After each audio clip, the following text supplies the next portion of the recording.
si on veut éviter d'attraper le coronavirus, il faut tout éviter. Voilà. Donc il faut éviter de toucher quoi que ce soit parce qu'on sait que le virus peut vivre sur des surfaces inertes. Il faut éviter de se toucher les yeux. Il faut éviter. Bon, on peut pas. C'est pas possible. On peut pas vivre comme ça. C'est un virus qui nous vient de Chine. On ne sait pas très bien comment il est parti de là-bas. On parle beaucoup du pangolin, qui est un animal qu'on mange en Chine. Les coronavirus, il y en a plein les animaux. Sauf que là, il y en a un qui est sorti, qui a muté, c'est-à-dire qui s'est transformé pour pouvoir contaminer les hommes. Les symptômes sont très similaires. On a une fièvre au-delà de 38, des maux de tête, on se sent un peu patraque. On a ce qu'on appelle un syndrome grippal, ce qui nous pose problème à nous médecins parce qu'on ne sait pas si c'est la grippe ou si c'est le coronavirus. Ce qui nous arrangerait, c'est que la grippe, qui est en ce moment en France, s'en aille. Et là, on n'aura plus que le coronavirus, ce qui fait que si on a un syndrome grippal face à un patient, on se dira plus probablement c'est le corona et non pas la grippe.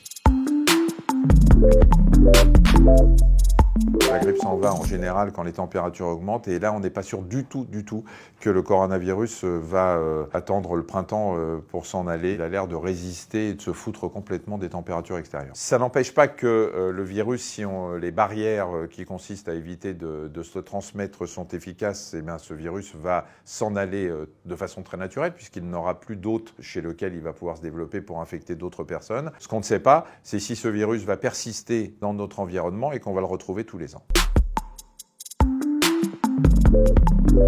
On peut être porteur du virus sans développer de symptômes, c'est ce qu'on appelle des porteurs sains. Ces porteurs sains sont vecteurs du virus, c'est-à-dire qu'on ne ressent aucun symptôme, donc on ne se protège pas. Pourtant, on a le virus dans le nez, dans les postillons, et on va le refiler à tout le monde. C'est un des problèmes qui fait que l'épidémie peut enfler un petit peu.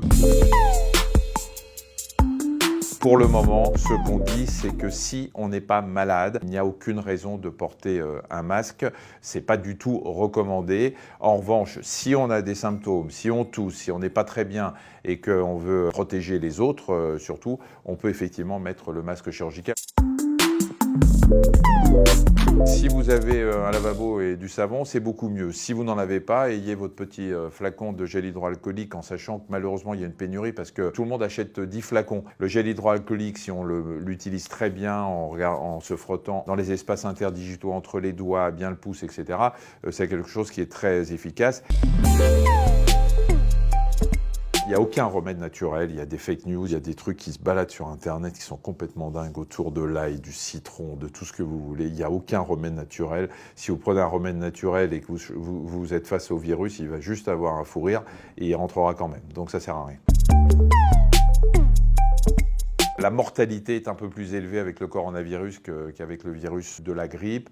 Il y a une plus grande contagiosité aussi à partir du coronavirus. C'est exactement comme pour la grippe. Ce sont des infections pulmonaires qui entraînent des insuffisances respiratoires graves, qui décompensent et qui peuvent entraîner le décès. Ça ne touche aujourd'hui, en tout cas d'après nos connaissances, que les gens qui ont des maladies, ce qu'on appelle une comorbidité en médecine, c'est-à-dire qu'ils ont un état général altéré par d'autres maladies chroniques qui traînent depuis longtemps. On sait aujourd'hui que les diabétiques, que les hypertendus, que les gens qui ont des problèmes cardiovasculaires, que tous ceux qui ont des problèmes respiratoires chroniques sont plus sensibles au coronavirus.